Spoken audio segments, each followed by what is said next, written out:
আন্দোলন সংগ্রামের মাধ্যমে ফ্যাসিস্ট স্বৈরাচার হাসিনার পতন ঘটিয়েছেন। আগামীর বাংলাদেশের পথ প্রদর্শক আমাদের প্রিয় নেতা জনাব তারেক রহমান। উপস্থিত নেতৃবৃন্দ, সংগ্রামী ভাই বোনেরা, আসসালামু আলাইকুম। আজকে এই দিনে আমাদেরকে স্মরণ করতে হবে আরেকটি সংকটাপন্ন অবস্থায় বাংলাদেশকে যিনি রক্ষা করেছেন, মুক্ত করেছেন এবং বাংলাদেশকে স্বপ্ন দেখিয়েছেন, সেই স্বপ্ন বাস্তবায়ন করেছেন, বাংলাদেশকে গর্বিত করেছেন, বাংলাদেশের জনগণকে ঐক্যবদ্ধ করেছেন, বাংলাদেশি জাতীয়তাবাদীর পতাকার নিচে। সেখান থেকে আমরা বীর দল পেয়ে গিয়েছি। পরবর্তীতে স্বৈরাচার এরশাদের বিরুদ্ধে আমাদের প্রিয় নেত্রী দেশনেত্রী বেগম খালেদা জিয়া তার আন্দোলন সংগ্রাম ত্যাগের মাধ্যমে আমরা পেয়েছি গণতান্ত্রিক বাংলাদেশ। আবারও সেই গণতন্ত্র বাংলাদেশের মানুষের মালিকানা, রাজনৈতিক গণতান্ত্রিক সাংবিধানিক অধিকার কেড়ে নিয়েছে আরেকজন স্বৈরাচার, আরেকজন ফ্যাসিস্ট। যেখান থেকে আমরা মুক্ত হয়েছি আমাদের প্রিয় নেতা তারেক রহমানের নেতৃত্বে। এখানে একটি কথা বলা প্রয়োজন, যেই সমস্ত নেতৃত্ব বিশ্বে সাহসের সাথে, ধৈর্যের সাথে, সংগ্রামের মাধ্যমে, মেধার মাধ্যমে একটি জাতিকে উদ্বুদ্ধ করতে পেরেছে, একটি জাতিকে মুক্ত করতে পেরেছে, তাদের সাময়িক সমস্যা হলেও তারাই কিন্তু জনগণের সবচেয়ে প্রিয় নেতা হিসেবে আবির্ভাব হতে থাকে। আজকে বাংলাদেশে শহীদ প্রেসিডেন্ট জিয়া রহমান এই দেশের অবিসম্বাদিত নেতা।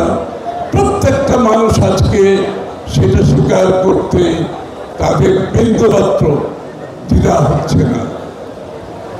অথচ শহীদ জিয়াকে কন্ট্রোভার্সিয়াল করার জন্য অনেক কিছু করা হয়েছে।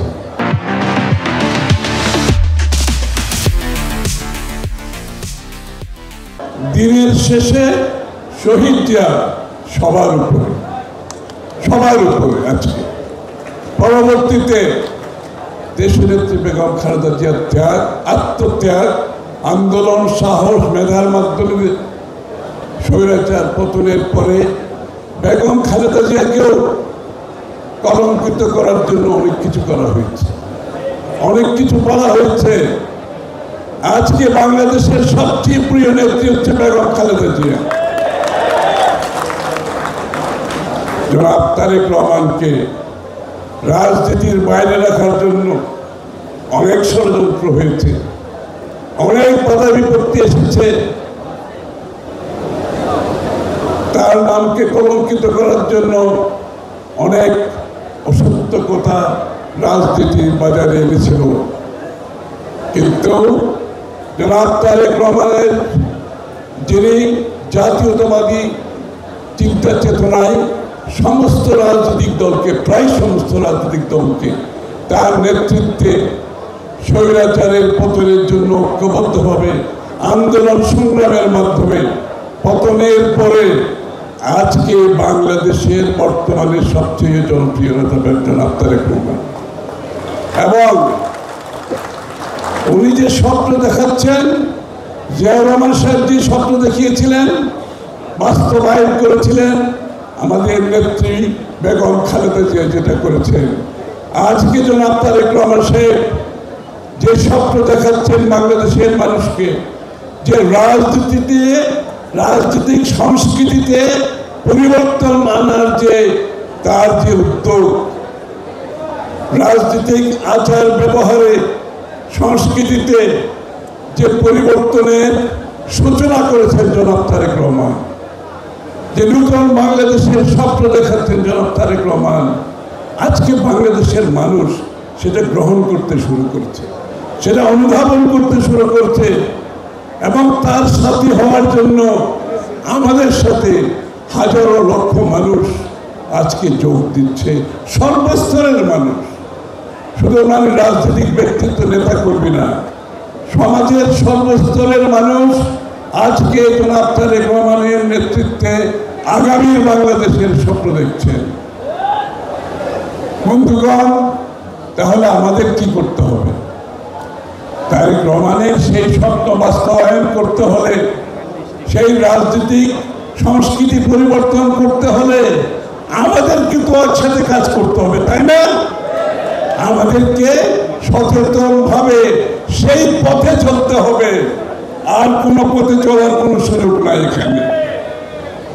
আজকে আমাদেরকে গ্রামে গঞ্জে গিয়ে সব জায়গায় গিয়ে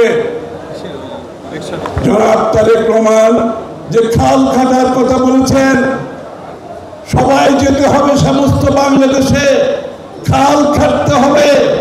খাল কাটার মাধ্যমে বাংলাদেশে পরিবেশের উন্নয়ন, সেচ কার্যক্রম হবে, মানুষের ওই অঞ্চলের মানুষের জীবনযাত্রার মান উন্নয়ন হবে। সকলকে নিয়ে শহীদ জিয়া যেভাবে খাল কেটেছে, আমাদেরকে সেই কাজ করতে হবে। পারবেন করতে? যেতে পারবেন? খাল কাটার সাথে জনগণকে সম্পৃক্ত করতে হবে। জনাব তারেক রহমান 30 কোটি গাছ লাগানোর যে কথা বলেছেন, এটা বাস্তবায়ন করতে হলে সবাইকে কাজ করতে হবে না? সবাইকে কাজ করতে হবে। প্রতিটি এলাকায় গিয়ে গিয়ে 30 কোটি গাছ লাগানো কঠিন কাজ, কিন্তু আমরা করতে পারবো। শহীদ জিয়া পেরেছেন, বেগম খালেদা জিয়া পেরেছেন তারেক রহমানের নেতৃত্বে। ইনশাআল্লাহ আমরা করতে পারবো এটা। এবং বাংলাদেশের স্বাস্থ্য খাতে, বাংলাদেশের শিক্ষা খাতে উনি দেশের সামনে যে বিষয়গুলো তুলে এনেছেন, আমাদের জিডিপির 5% বরাদ্দ হবে স্বাস্থ্য খাতে এবং শিক্ষা খাতে। বড় ধরনের রেভলিউশন হবে শিক্ষার ক্ষেত্রে, স্বাস্থ্যের ক্ষেত্রে, পরিবেশের ক্ষেত্রে। আমাদের যে পরিকল্পনা, এইগুলো নিয়ে জনগণের কাছে যেতে হবে। এখন কিন্তু আন্দোলনও করতে হবে, গণতন্ত্র প্রতিষ্ঠিত করতে হবে, সাথে সাথে দেশ করার যে পরিকল্পনা আমাদের নেতার, সেই পরিকল্পনা নিয়ে জনগণের কাছে যেতে হবে। সেই পরিকল্পনায় জনগণকে সম্পৃক্ত করতে হবে। সেই পরিকল্পনা বাস্তবায়নের জন্য ঐক্যবদ্ধভাবে সবাইকে কাজ করতে হবে। ধন্যবাদ।